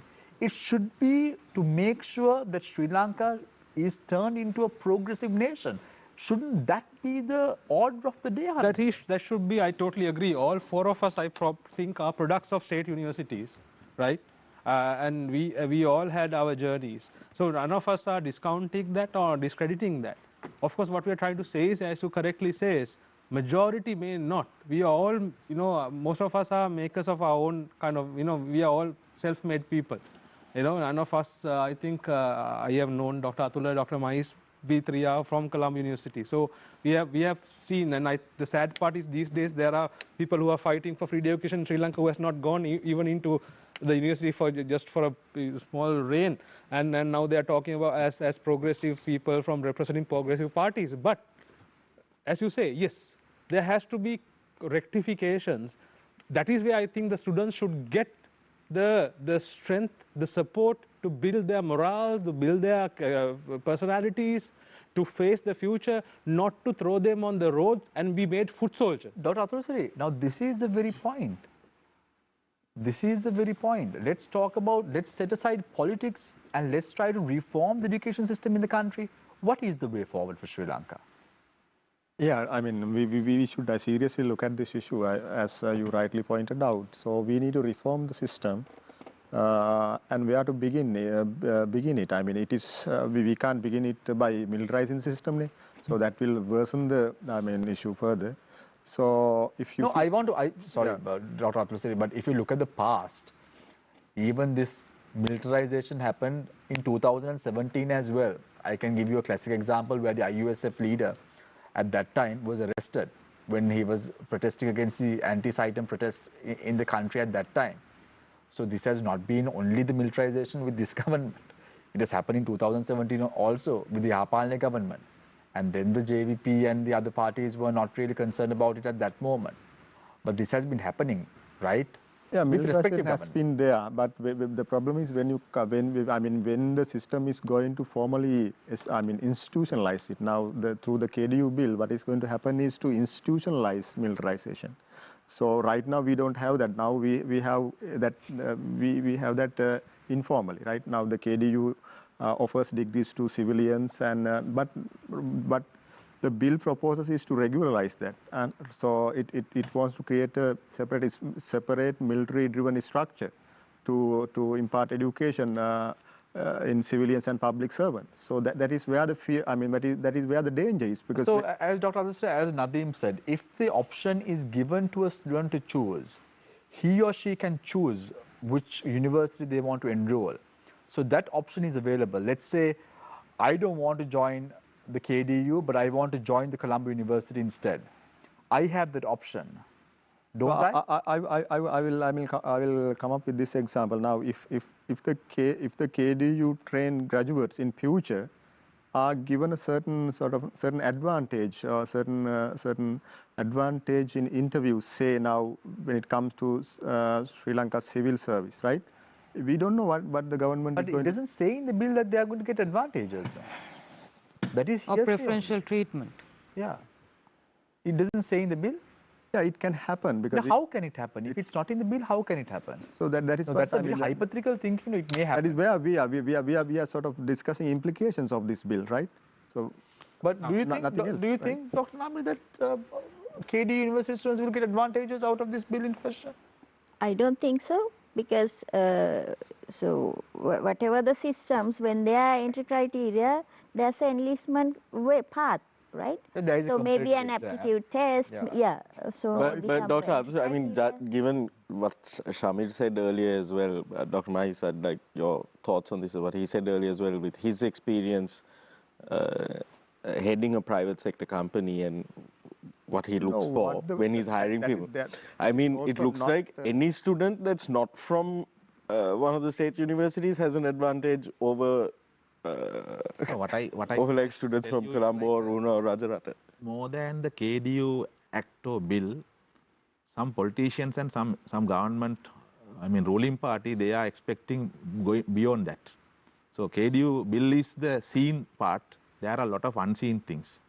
So that is the kind of fear and kind of doubt that public and people are having. Now, for example, you see we have a well-established disaster management bodies in Sri Lanka, like a DMC. You don't see that they are in the scene, but the military is ruling everything.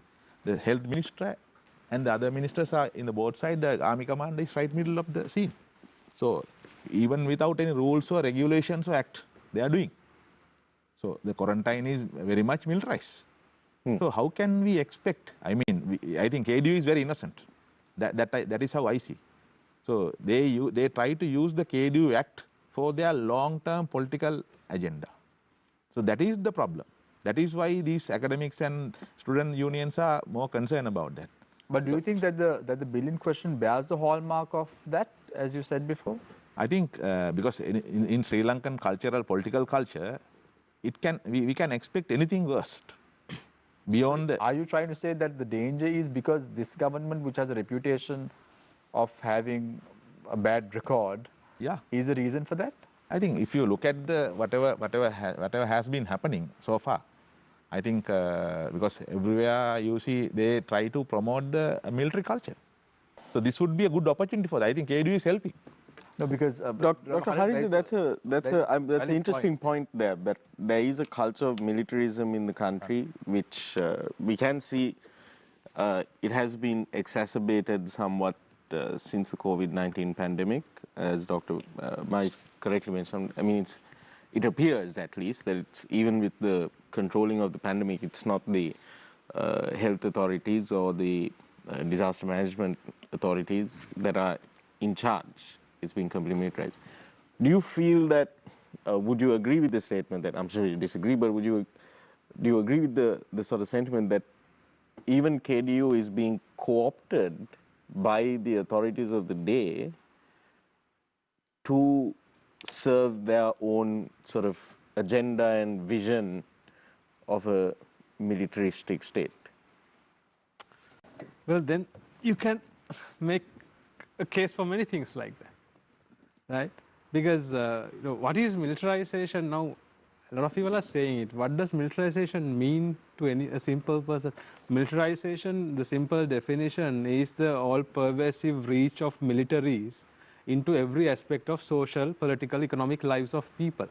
That's militarization, right? So then, for example, Tatmadaw in Burma is a classic example. So from you bake your bakery to agriculture to everything, that is military.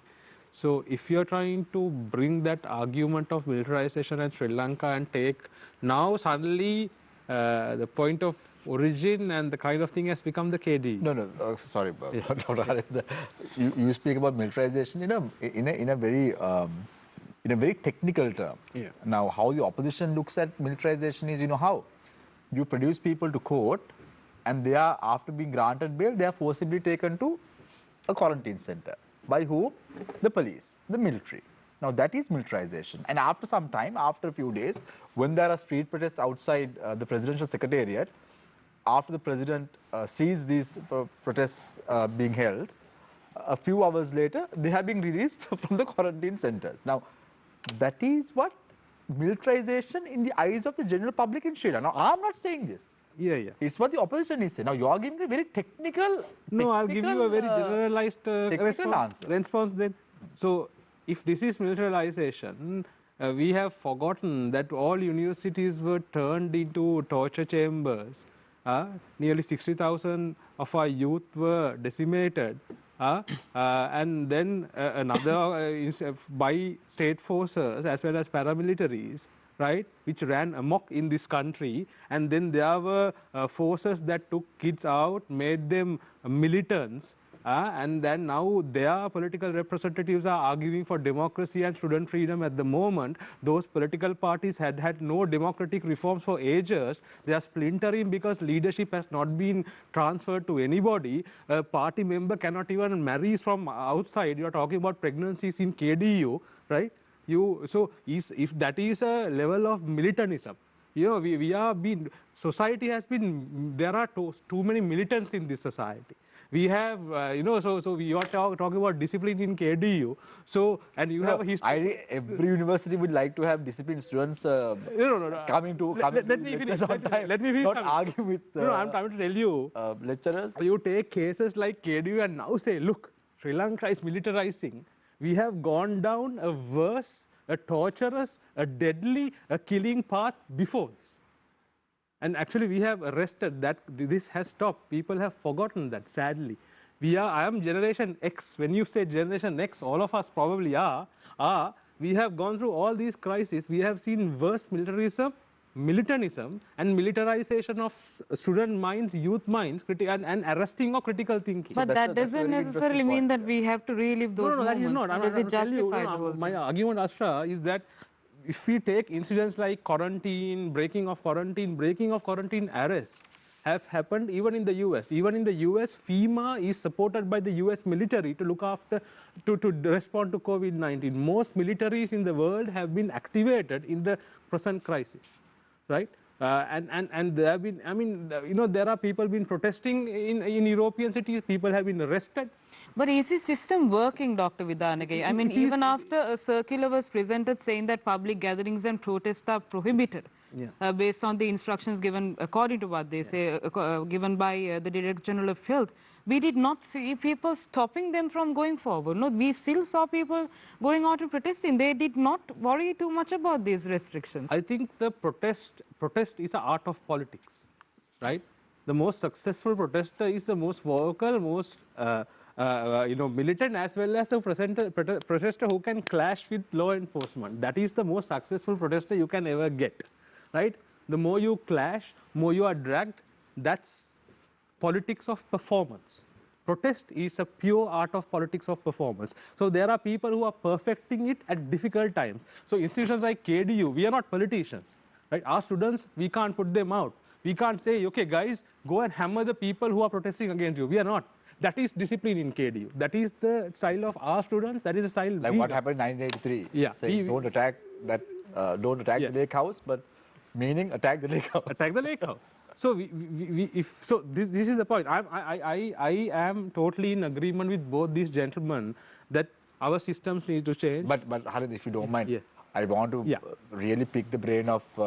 Yes, sure. I'm sorry, no problem. I went on. You can always get a bit emotional. That's no problem. Militarization. Dr. Atul Siri, interesting point. We are talking about militarization. We've forgotten. Now, that's what I asked you before. So now we are talking about militarization.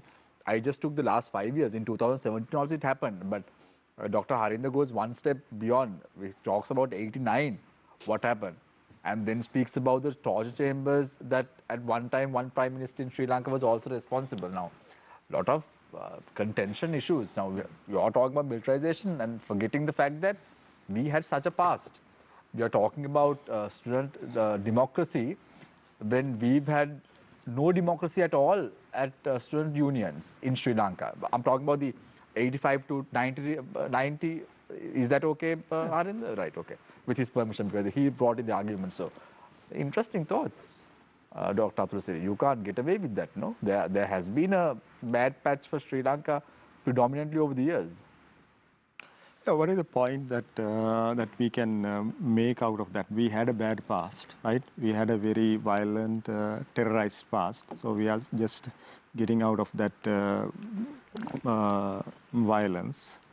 And we need more progress in society. We need more democracy in society. So I believe in, personally, I believe in democracy and democratization. So the major instrument that a civilized society can find to democratize a society is education. It is through the education since independence that we have been democratizing this society. So that is why we never became like Pakistan or Bangladesh or Myanmar, right? We are Sri Lanka.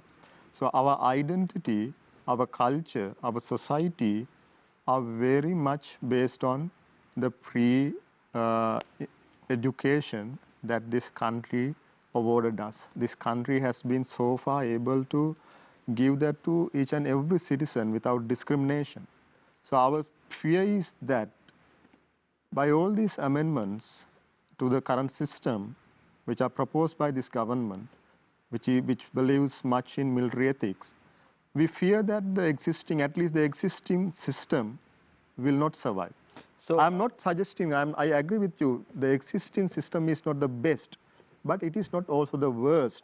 So as a poor country, as a country which is engulfed in much crisis, pandemics, economic crisis, which runs with so much of difficulties, at least we have something in this country. But but after this bill would be passed, we would have nothing. Dr. Azusi, you said that free education. Your argument of without discrimination, it's true at the secondary level, but at the tertiary level, it's extremely discriminatory because it's not free. It's not free education, as in not everyone can access it because there's a very limited number of people that actually get in. So actually, the vast majority of students that are seeking university education who can't afford to pay exorbitant amounts of dollars and pounds and go and study overseas. They have to do it through you're right. But how many people would be able to afford the education which is going to be provided by the KDU? How many people and what strata of society can go to the KDU, right? At the moment also, not the ordinary people can get admission in KDU, right? So it is very much expensive. Education can't be expensive. According to the universal ethics, right, about a provision of education, education should be accessible to any ordinary person in society. So that is why we believe that there's a larger role that the state should play, especially in countries like ours, in providing education, right? But at the moment, with all these crises, the governments in power, I mean, not only this government, have not been able to sustain this system, not been able to sort of expand this system largely. So that is why it is they are sort of finding this type of solutions like KDU and Saitam or other private institutions, which will only cater to a few individuals in society. Yeah, Dr. Azusi, if I may now, I think we are missing the main point in this situation because you have to look at the core reason on why these acts and why private universities are popping up in Sri Lanka. It's mostly because now even the president, not to side with him, but what he said was the reason for bringing the KDU bill and improving the Kotharavel Defence University is to make sure that students wouldn't go abroad and Sri Lankan money wouldn't go abroad. So that issue comes with the fact that if you ask any parent, most of them would be reluctant to send their students or their children to state universities because of the university politics and other issues that go on within the university. So this has become a big problem. It's a people's problem. Like, for example, there are students of staff, university staff, although they are in the staff, they wouldn't let their children go into state universities because of the problems that persist within the university. So I think, don't you think that the people should draw their attention and their energy towards fixing these issues, because that is what brings the requirement for private universities and private education to be improved in the country? Yeah, there's a requirement. There's a larger requirement to expand education, right? Expand educational opportunities. We never deny that. So that's where we are also. So, but how to do that without discriminating people? How to do that? Now, for example, we as my friends told it earlier that the state universities can absorb less than 10% of the students who pass GCA level exam, right? So, but that's not sufficient. That is not enough because 90% are left out. So, what to do with the people who cannot get a place in the state university system? So that is a major problem that No, but we all Dr. should Atulsiri, get together what I'm and talking discuss. about is But the people's don't you choice think- to not enter state universities. That is what I'm talking about. Because a lot of people get into state university, but they choose not to go because Yeah, of the corruption within the there is always a certain section of people in any society who would not like state. The things provided by the state, right? So, especially in a sort of market-driven society, in a capitalist economy. But Dr. Asu, it's not only the sort of that they're being consumerist when it comes to education. Yeah. I can't name these people, but I know of several individuals who have qualified to get into state university, and they've simply not gone because of the R word, ragging. And when you look at a lot of these unions that are especially the IUSF, let's be frank, the IUSF has been one of the staunchest defenders of serial offenders of ragging. And they're talking about students' rights. That's clearly wrong. That's clearly wrong. So what does the government? Anytime any punitive action has been taken against a student for ragging, the IUSF has defended except for bringing, introducing an act against ragging, anti-ragging act, right, or whatever the laws. What else the government has tried to do to eliminate ragging in Sri Lankan universities? I would say the government itself is responsible for ragging in Sri Lankan university system, and it has used ragging as an excuse to condemn the Sri Lankan university system. Now, if you listen to what President told few days ago, right? Now he was condemning the state universities while he was praising KDU, right? So that is not actually the truth, because Sri Lankan universities have been playing a role in this society, right? So not KDU is also doing something, right? KDU for the last couple of years. To be very fair, it has produced some very good students over the years, KDU. I think there's no argument. We don't deny that. Must give the credit to KDU has like Dr. Malini for doing that. Right. Yeah. But here we are discussing a very critical issue, right? So any state, particularly a democratic state, right? So is based, it depends on several systems, right? Education apparatus is one of the main organs, instruments, right? So that can sort of determine the future of that state, right? So our argument is not against the KDU, right? We need a very much developed, very much improved national security or defense system. Just to sum up, I just want to first of all pick Dr. Mahis's brain here. Do you think, just give me a yes or no answer so we can quickly wrap up and we know exactly what the direction is from the panelists as well. I know it's not a fair way of putting things and asking you all an open-ended question, but just to understand. Do you think that we need amendments to the KDU bill and it should be a progressive bill? Is it a yes or a no? I think we need. But we need amendments. Yeah, we need amendment. But just let me finish. I think you know. I'll give you an opportunity to sum up as well, Dr. Mahis. Yeah, so, because I didn't get much time. I'll give you some time. Don't worry. But just to ask everyone the question and then I'll come back to you. Dr. Atulsiri, do you think amendments need to be brought and henceforth the bill has to be tabled in Parliament? Yeah, Will. If you go by the opinions in society now, I mean, the people who protest against this bill, so there's a segment of people who totally do not want this act be implemented or bill tabled in Parliament. But there are some others who argue for amendments, right? I would say I I would also argue for certain amendments. But, right, but I have but. Yeah, right. but. Yeah. So how do we amend this act? Yeah, so we'll get back to that but part later on. Right. Dr. Hanand, in your opinion, what do you think? Do you think that the bill has to be more progressive?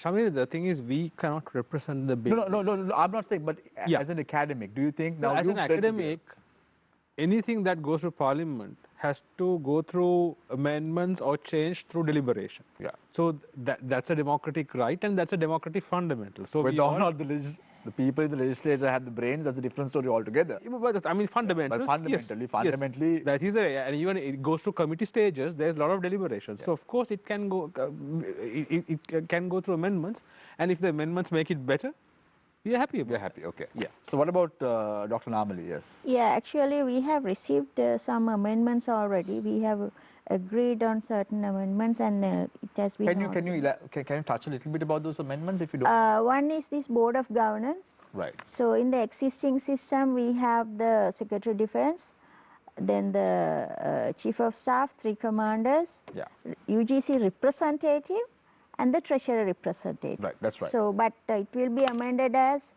the Secretary of Defense as the chair, then the Chief of Defense Staff, 3 commanders, UGC chair must be a member, not a representative, then the Treasurer representative, and 2 other civil people who are in the higher education administration, and those names will be nominated by the UGC. Okay. Right. So there will be more civilian input in our Board of Governance. So that is what I think Dr. Atulasiri and Dr. Mahis were trying to say. It has to be a little bit more. I think not little bit. I think that more than that, lot more. A lot more. Structural changes should be done. A lot more changes need to be done. So you agree that amendments need to be done? Yes. So they can propose the amendment. So the things that we can do, like, so there are some military aspects. Now there was a proposal that saying that Vice Chancellor must be a civilian, which we cannot do, because in a defense university, Vice Chancellor must be a defense person. Yes. Right. Yes, Dr. Mahis. I want to pose a question to you, Dr. Mahis. Now, we've seen predominantly, right, we are talking about the US, we are talking about Philippines. We don't want to be any other nation. Let's have an education system, right? I was at Oxford University a few years ago, and the education system there allows you to think newly.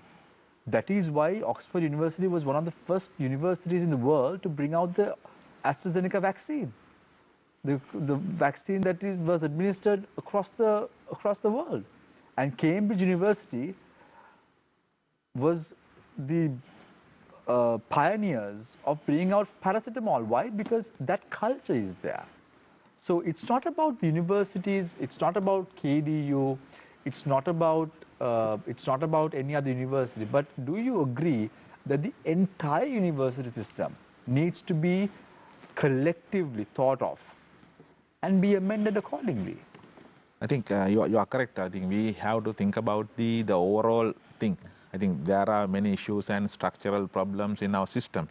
Now you see, for example, now where our education system is leading. Now, for example, now when you look at the poverty and other issues and other structural problems. Now, for example, now you see when the government want to introduce the KDU Act, 70% of the student has no access to the education, because I personally think that once schools reopen, more than 500 or 600,000 students will become dropouts, because now they have totally forgotten their education and they have joined the labor force. So therefore, we have to think about some radical changes.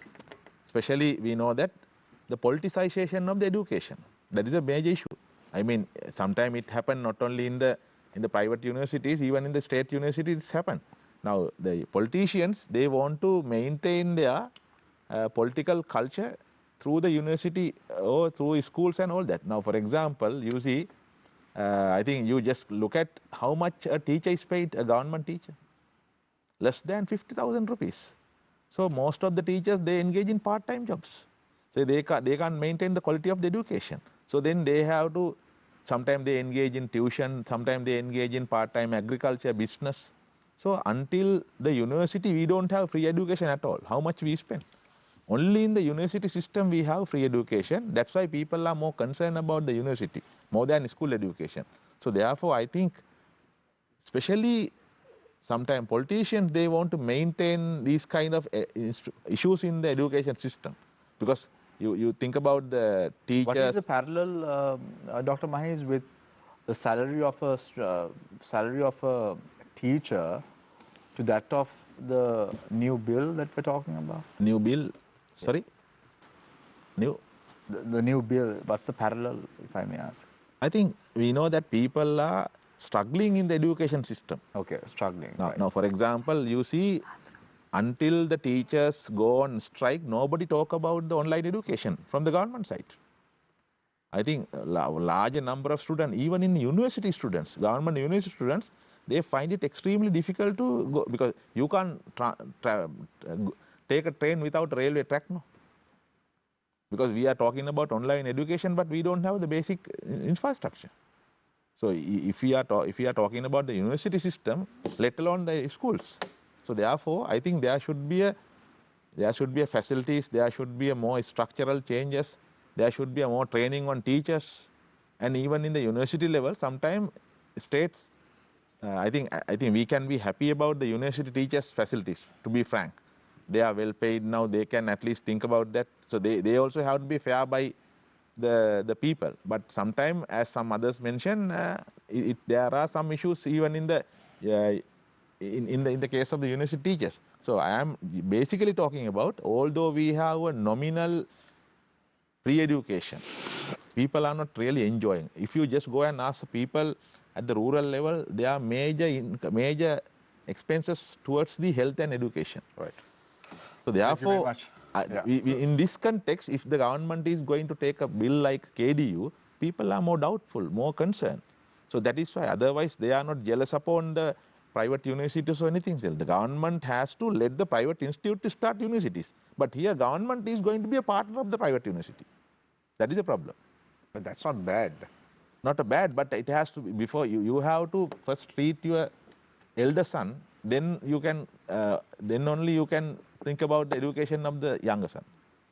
No, but still for all, if you start thinking about the education of the elder son, if the education of the elder son is not going to be good enough, you have to at least treat the education of the younger son, Dr. Mike. Yeah, that's true, but elder son is not schooling. Ignore the... Because otherwise you'll end up with neither one being educated. Yeah, but elder son is not schooling, but you are thinking about the younger son's university.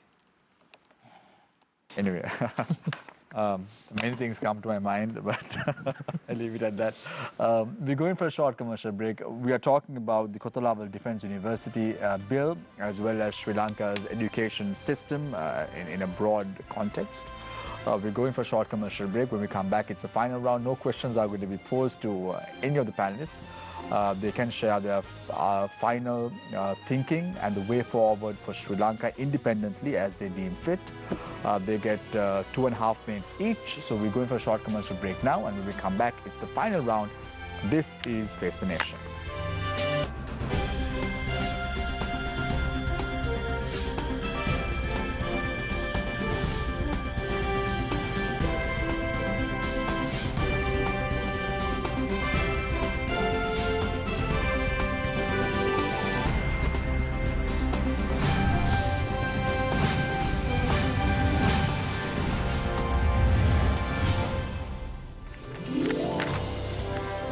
Welcome back. This is Face the Nation. We start off the final round with Dr. Mohammed Mahiz, Senior Lecturer in Sociology, University of Colombo.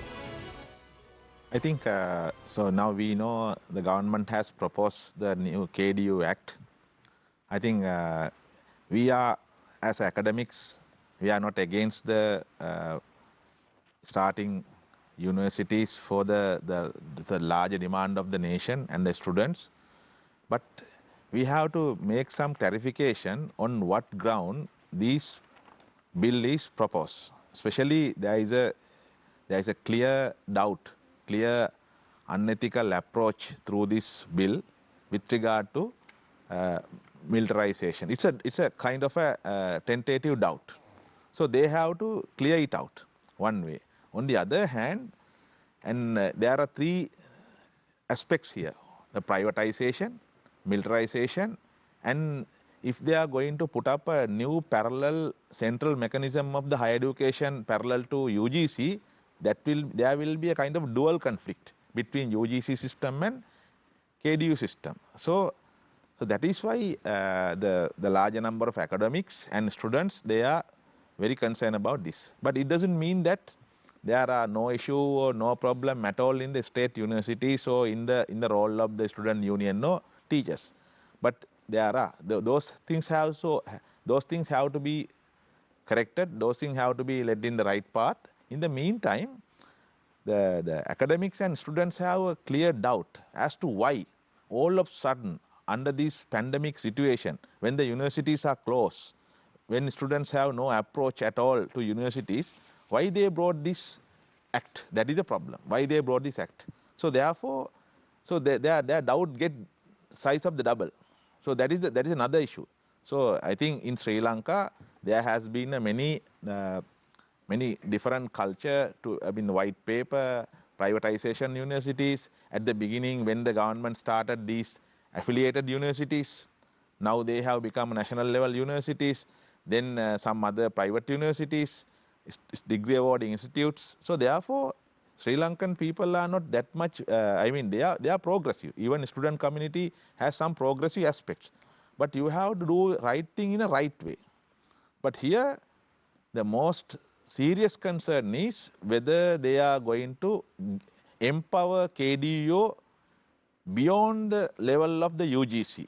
If they get empowered beyond the level of UGC, they will be able to, monopolize in providing some of the sub-campus and some universities, some schools. So then there will be a conflict in between the state universities, and because in KDU system, the main capacity is to the paying money. But in the state university, you have to get qualified because nobody's doubt about the state university mechanism, the UGC. If the student is not selected to university, they are not going to file a case against government because they still trust the system. But the KDU system is a very new, nobody knows about what's going to happen. So therefore, we never block or we never want to, jeopardize the KDU system because it's still, right now it's operating. So most important thing is they have to do in a transparent manner because still we know that the majority of them are from the defense ministry and staff officers. But if you look at the university system, the vice chancellor is appointed by president upon the selection of the council, and the head of the departments are appointed by vice chancellor, and also the council is always included by the deans. So deans are appointed by academics. So there is a very nice division of power, and also there is a very balanced power.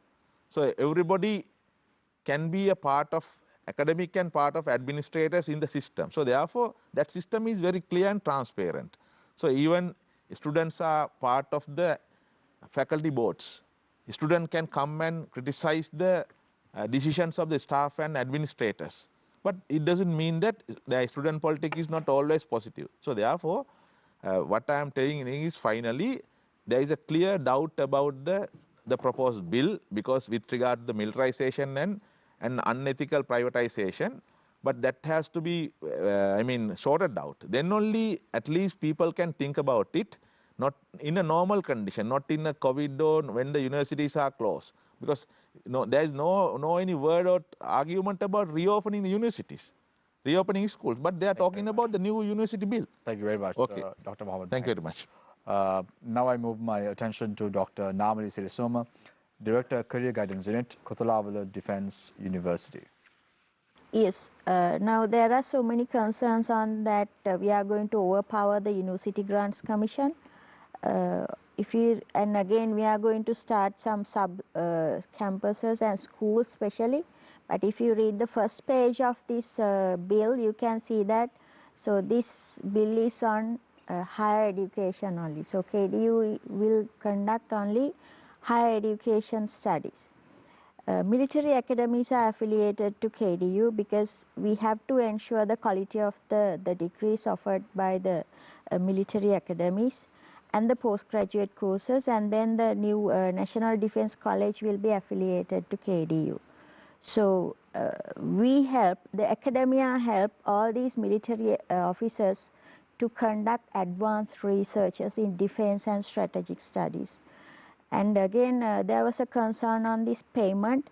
By having money, you cannot just enter KDU. There's an enlistment process.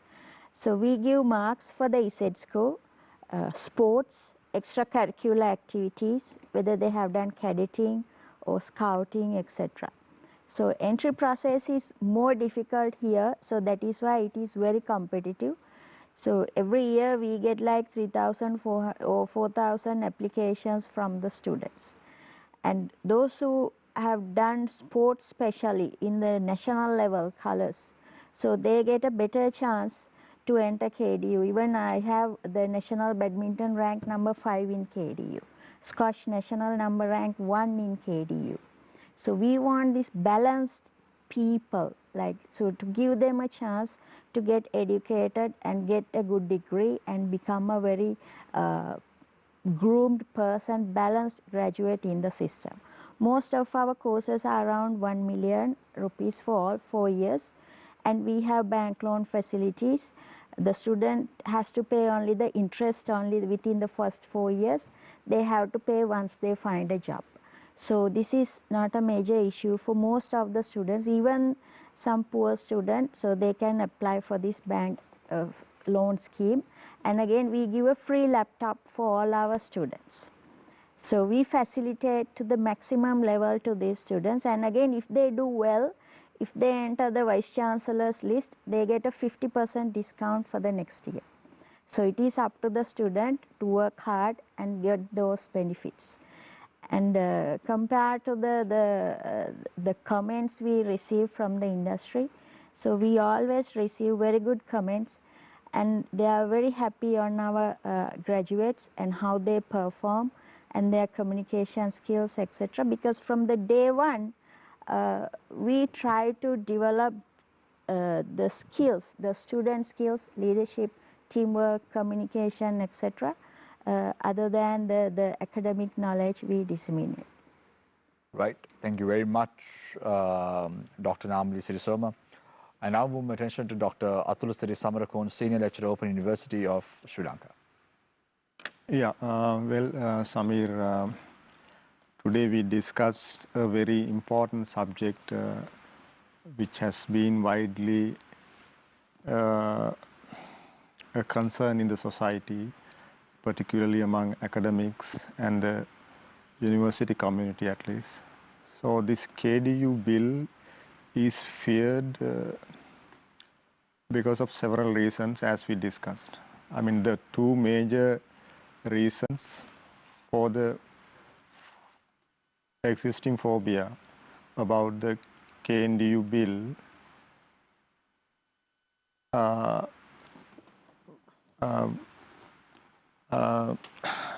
includes, one is this idea about militarization. This second, the idea about the greater privatization of the pre-education system. So these two fears are not myths actually. So if somebody tries to argue that there are a lot of myths surrounding this act, I would say, yes, they can be myths, but they are not just myths, there are realities behind them, right? So when it comes to the society, it's a diverse place where there are people who play, where there are people who are able to play badminton, and where there are people who even cannot afford to play LA. So it's a very unequal place, right? So inequality is a huge problem in our society. So in such a society, we talk about a militarized and a privatized education system. So as academics and as part of the academic community, we believe that what the state should be addressing, prioritizing is the common good of the people. So how far can this KDU bill provide